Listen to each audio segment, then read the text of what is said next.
చెప్పండి, ఈ మాట ఎక్కడుంది? చెప్పమ్మ గారు. రోమా 10:17 రోమిలకు రాసిన పత్రిక 10:17లో ఉంటుంది. వినుట వలన విశ్వాసం కలుగును, వినుట క్రీస్తుని గురించిన మాట వలన కలుగును. మేము హిందూ కుటుంబాల నుండి వచ్చాం. నా పేరు ముందు వెంకట రమణ, మా ఎలివేలుపు దేవుడు వెంకటేశ్వర స్వామి. మాది శ్రీకాకుళం జిల్లా. మేము పెద్ద భూస్వాములం. మెడవంతిని జనాంగం. మీ కేసీఆర్ వాళ్ళ క్యాస్ట్ మాది కూడా. ఇట్లా చెప్తున్నానని ఏమనుకోపోకండి. ఆ జనాంగంలో నుండి ప్రభువు రక్షించుకున్నాడు. మేము 1979లో హైదరాబాద్ వచ్చాం. 80లో మా అమ్మగారు యేసు ప్రభువుని గురించి విన్నారు. మా అమ్మగారికి చదువు రాదు. పెద్ద కుటుంబంలో జన్మించింది కానీ, పెద్ద రైతాంగంలో జన్మించింది కానీ చదువు రాదు. అయితే వినుట వలన విశ్వాసం కలిగింది. దేవుని యొక్క మాటలు వినుట వలన విశ్వాసం కలిగింది. తన రక్షకుడు, తన విమోచకుడు, తన సృష్టికర్త, తన పాప విమోచకుడు యేసుక్రీస్తు ప్రభువుని తెలుసుకోగలిగింది. అట్లా ప్రభువులోనికి రాగలిగింది. తర్వాత మా అమ్మగారికి నేను చాలా అభ్యంతరం చేస్తూ వచ్చాను. ఆదివారం గుడికి కూడా వెళ్ళనీయకుండా చేయాలని ప్రయత్నం చేస్తూ వచ్చాను. నా అభ్యంతరాలకి తట్టుకోలేక మా అమ్మగారు పరిస్థితులతో నా కొరకు ప్రార్థన చేపిస్తూ వచ్చింది. మా అన్నయ్య ఏమనేవాడు కాదు మా అమ్మగారిని. నేను మాత్రం ఊరుకునేవాడిని కాదు. ఊరుకోకుండా ఉండేవాడిని. ఊరుకోలేదు. ఏ విధంగా చేతనైనా మా అమ్మగారు యేసు ప్రభువును నమ్ముకున్నందుకు, చర్చికి వెళ్తున్నందుకు కాదు నేను చేసే అభ్యంతరం. మా హిందూ ఆచారాలన్నీ విడిచిపెట్టేసినందుకు. నేను చెప్పేవాడిని, నువ్వు యేసు ప్రభువును నమ్ముకుంటే నమ్ముకో, చర్చికి వెళ్తే వెళ్ళు, మన పద్ధతులన్నీ ముందు చేసినట్లుగా ఇంట్లో చేస్తూ ఉండు, అట్లయితే వెళ్ళు అని ఇట్లా చెప్పేవాడిని. కానీ మా అమ్మగారు ఎంత మాత్రం అట్లా హిందూ ఆచారాలు మళ్ళీ చేయడానికి ఇష్టపడేది కాదు. ప్రభువు కొరకు చాలా నిష్ఠగా ఉండింది విశ్వాసంలో. ఆ తర్వాత మా అమ్మగారి విశ్వాసాన్ని బట్టి నేను కూడా ప్రభువులోనికి రాగలిగాను. అది దేవుని ఏర్పాటు, దేవుని సంకల్పం. ఇంత అభ్యంతరం చేసినటువంటి నన్ను ప్రభు రక్షించుకున్నాడు. తన సేవకే పిలుచుకున్నాడు. తన సేవలో ఉంటున్నాను. ఇప్పుడు నేను ఉండగలుగుతున్నాను. మా అన్నయ్య ఏమనేవాడు కాదు. ఇంతవరకు ప్రభువులోనికి రాలేదు.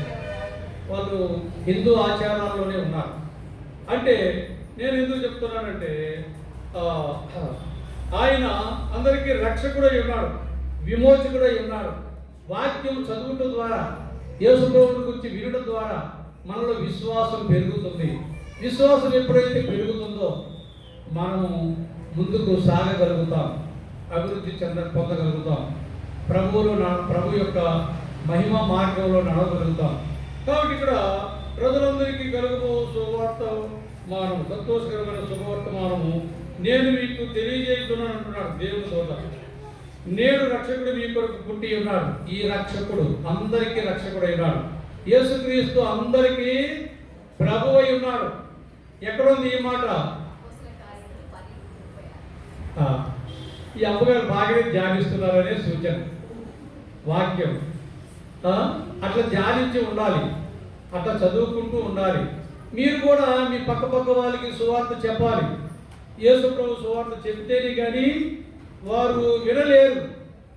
ఏమండి, ప్రకటించేవారు పంపబడని ఎడల వినువారు ఎట్లు విందురు, వినని వారు ఎట్లా విశ్వసిస్తారు అని ఎక్కడుంది ఈ మాటలు? రోమా 10వ అధ్యాయంలోనే ఉన్నాయి. కాబట్టి మనము ఇతరులకు చెప్తూ ఉండాలి. వారు విశ్వాసంలోకి వస్తారు. మా అమ్మగారు నమ్ముకున్న తర్వాత మా ఇంటికి మా అమ్మగారిని నేను అభ్యంతరం చేస్తూ ఉండినటువంటి వాడిగా ఉన్నా, మా అమ్మగారిని బట్టి మా ఇంటికి వచ్చిన వారిని అభ్యంతరం చేసేవాడిని కాదు. వాళ్ళు యేసు ప్రభు భక్తులు. వాళ్ళు మన ఇంటికి వచ్చినప్పుడు మర్యాద ఇవ్వాలి, గౌరవించాలి. వాళ్ళు ప్రభు భక్తులు కాబట్టి ఏమైనా మార్చుకుంటే మా అమ్మని నేను ఇంట్లో మార్చుకోవాలి, అంతేగాని మా అమ్మగారిని బట్టి మా ఇంటికి వచ్చిన వారిని అవమానపరచకూడదు, వాళ్ళని తృణీకారంతో చూడకూడదు. వాళ్ళు భక్తులు కాబట్టి, యేసు భక్తులు కాబట్టి వాళ్ళని గౌరవించాలి అని గౌరవించేవాడిని, మర్యాదగా చూసేవాడిని. అట్లా వాళ్ళు నన్ను ఆదివారం గుడికి రమ్మని చెప్పేవాళ్ళు. చెప్పంగా ఒక ఆదివారం వెళ్ళారు. చూద్దాం, మీరు ఊరికి వచ్చినప్పుడల్లా రమ్మంటున్నారు, ఒక్కసారి వెళ్ళి వచ్చేస్తే మళ్ళీ వచ్చినప్పుడు మళ్ళీ రమ్మన్నారు కదా అని వెళ్ళారు. నా జీవితంలో ఈ గుడిలో జరిగే విషయాలు ఎలా ఉంటాయో చూద్దామని. అదే నా క్రైస్తవ జీవితానికి ప్రారంభ దినమైంది. అట్లా ప్రభువు కూడా నా ఇంట్లో గొప్ప సంకల్పాలు కలిగి ఉన్నాడు, ఉద్దేశాలు. తన కొరకే నన్ను జన్మింపజేసుకున్నాడు. తన వాక్యం ద్వారా తర్వాత నాకు బయలుపరిచాడు. నేను కేవలంగా పుట్టింది ప్రభువు కొరకే. అట్లా అన్నమాట. ఎన్నో విషయాలు జరిగాయి. తర్వాత పరిశుద్ధాత్మ దేవుడు జ్ఞాపకాన్ని తీసుకొచ్చాడు. నా జన్మ విషయాలన్నీ ప్రభువు నన్ను ప్రత్యేకపరుచుకున్నాడు తన కొరకు తల్లి గర్భంలో ఉంటుండగానే.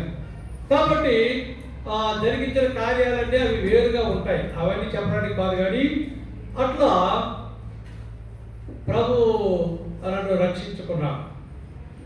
అట్లా మా అమ్మగారు బట్టి మా ఇంటికి వచ్చి పిలిచినప్పుడు నేను కూడా అలా వెళ్ళాను ఒకసారి. అది నా జీవితానికి మొదటిసారి అయింది, క్రైస్తవ జీవితానికి.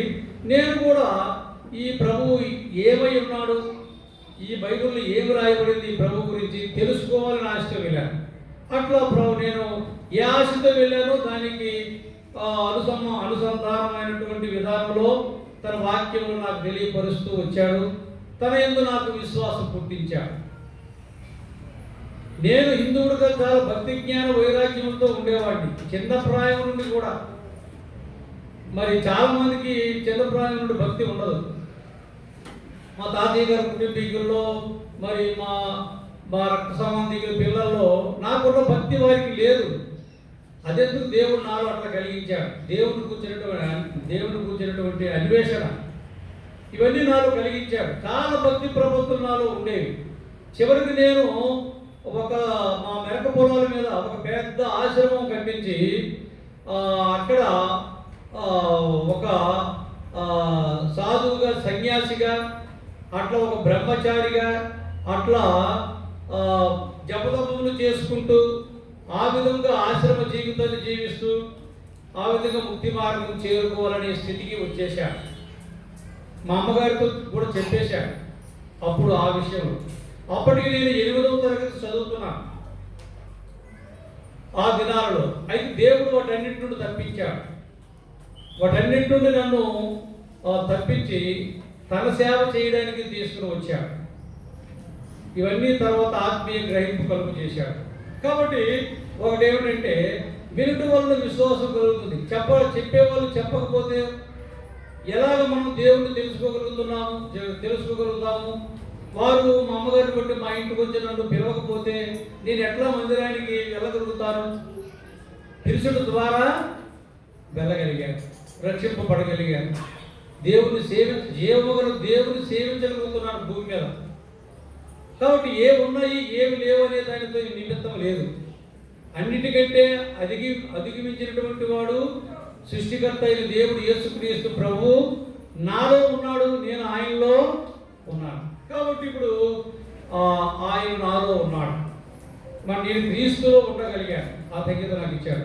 ఇక్కడ ఇంకెవరైనటువంటి ధన్యత కలిగి ఉండకపోతే, అటువంటి దైవికమైనటువంటి సంతోషం, సమాధానం మీరు కలిగి ఉండకపోతే, మీరు ఈ దినమున యేసుక్రీస్తు ప్రభు జన్మదినం సందర్భంగా ఈ గుడికి వచ్చినటువంటి ఈ సమయాన మీకు వినిపిస్తున్నటువంటి ఈ యొక్క వాక్యమును బట్టి మరి యేసుక్రీస్తు ప్రభు పాపులమైన మనందరి కొరకు ఈ లోకానికి వచ్చాడు.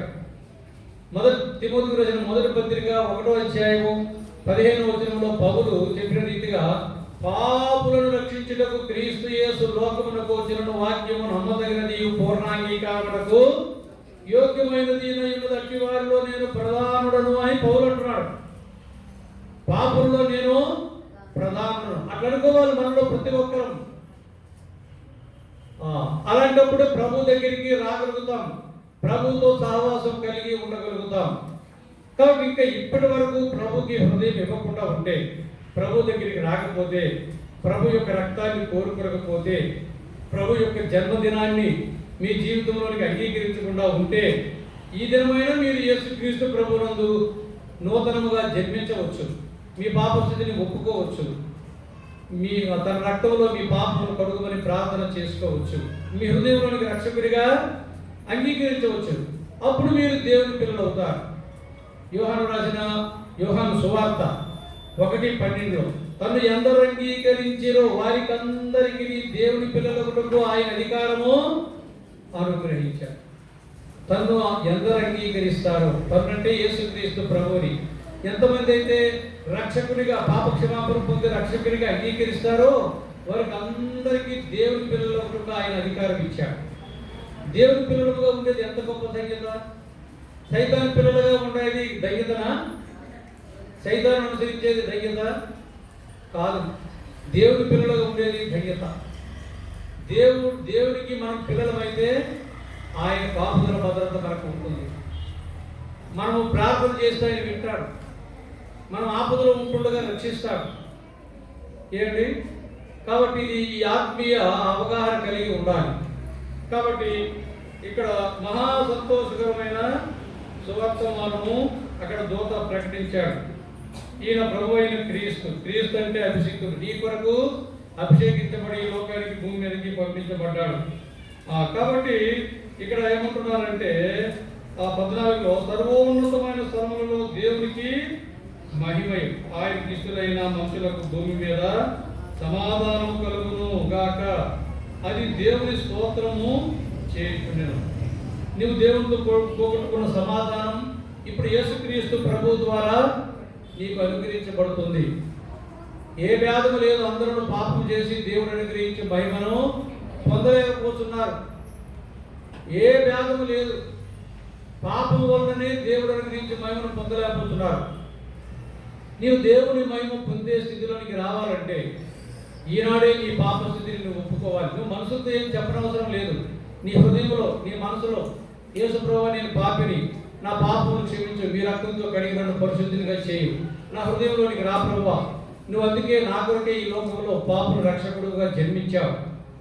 ఆ జన్మదినమున నేను కూడా మీ యందు నేను తిరిగి జన్మించాలని ఇష్టపడుతున్నాను. నాకు కూడా ఈ రక్షణ అనుగ్రహించమని నువ్వు ప్రార్థన చేసుకుంటే నువ్వు రక్షింపబడతావు.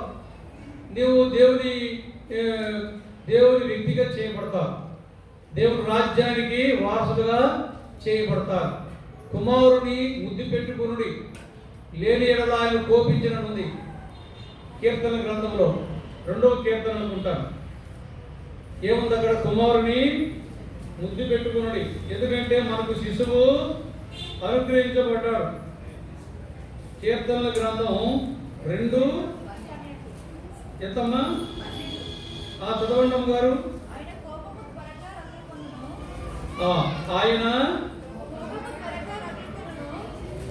ఆయన కోపము త్వరగా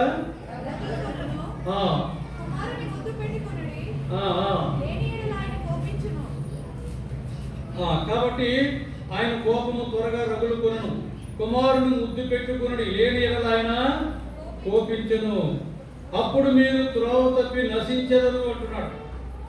ఆయనను ఆశ్రయించు వారందరూ ధన్యులవుతారు. యెహోవాను ఆశ్రయించు వారందరూ ధన్యులుగా చేయబడతారు. తన అతిక్రమములకు పరిహారం పొందినవాడు, తన పాపములకు ప్రాయశ్చిత్తం పొందినవాడు ధన్యుడు. యెహోవా చేత నిర్దోషిని ఎంచబడినవాడు, ఆత్మలో కపటము లేనివాడు ధన్యుడని ఎక్కడ రాయబడింది? కీర్తనలు 32:1-2 వచనాలు. కాబట్టి ఇటువంటి ధన్యత మీకు అనుగ్రహిస్తాడు ప్రభు.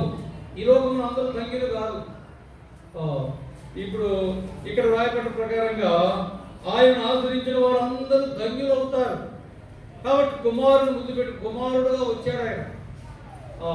యెషయా గ్రంథం 9వ అధ్యాయంలో అక్కడ ఏం రాయబడింది చూడండి, ముగించేస్తాను.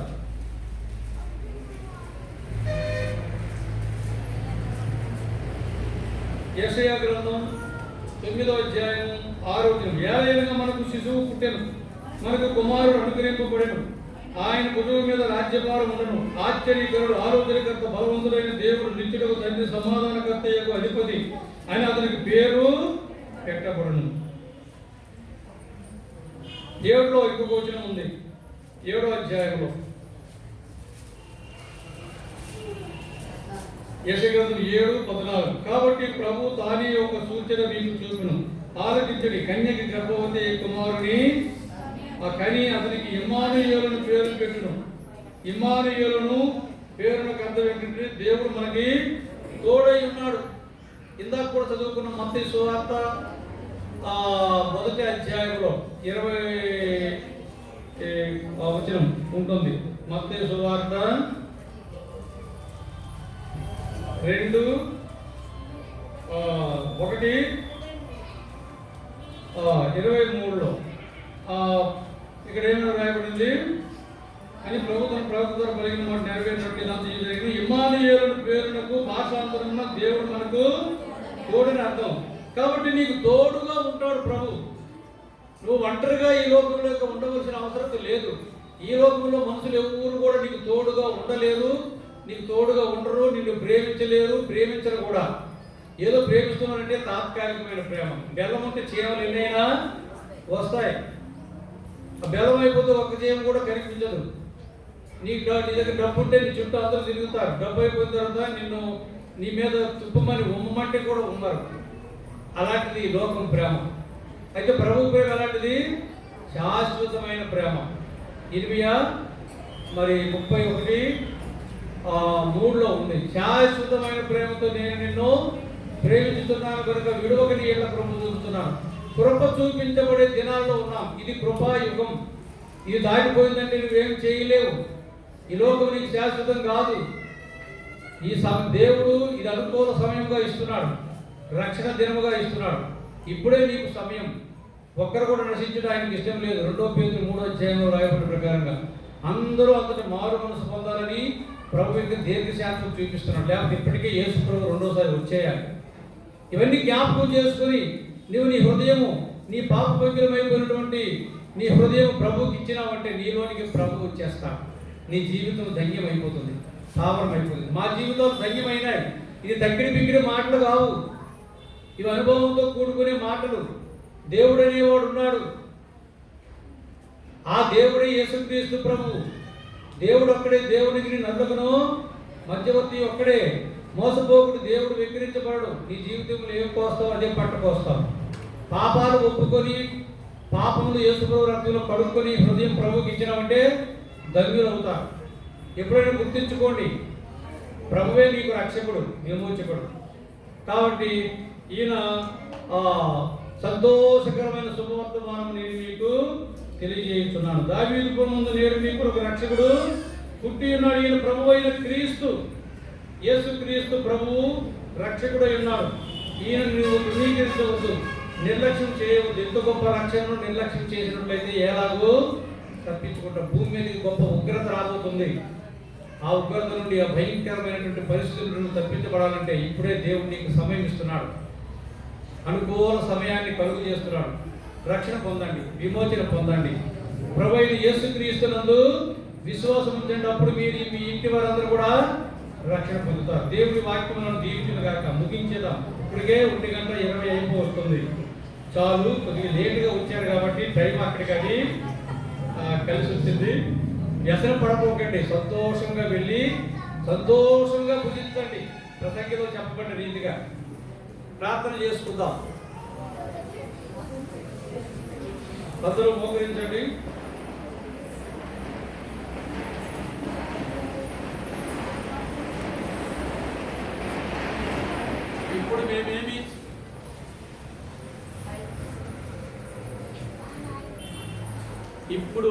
ఇప్పుడు మేమేమి చేతులు ఎత్తమని ఏం చెప్పం.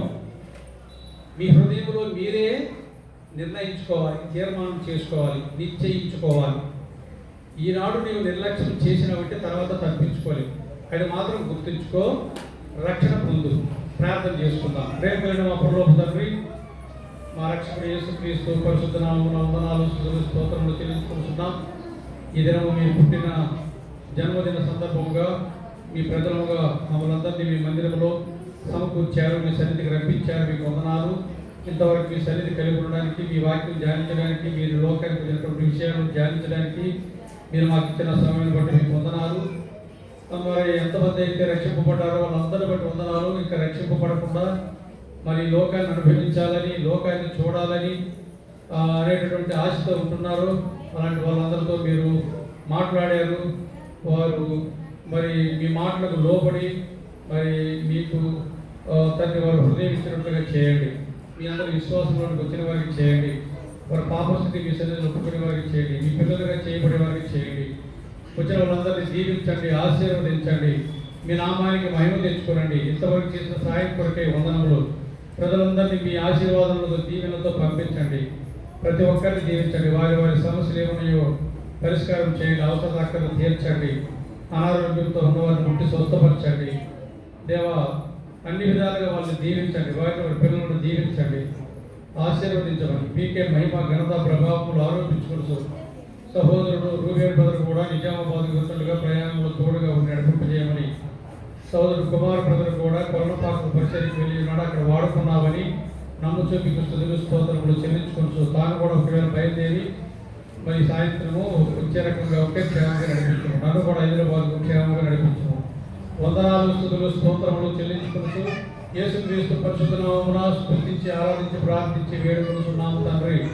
ఆమేన్. మన తండ్రి అయిన దేవుని ప్రేమయు ప్రభువైన యేసుక్రీస్తు యొక్క కృపయు పరిశుద్ధాత్మ యొక్క అన్యోన్య సహవాసము ఇక్కడ చేరుతున్న మనకందరికీ ప్రపంచంలో చెదరయును సకల పరిశుద్ధులకు తోడైనగాక.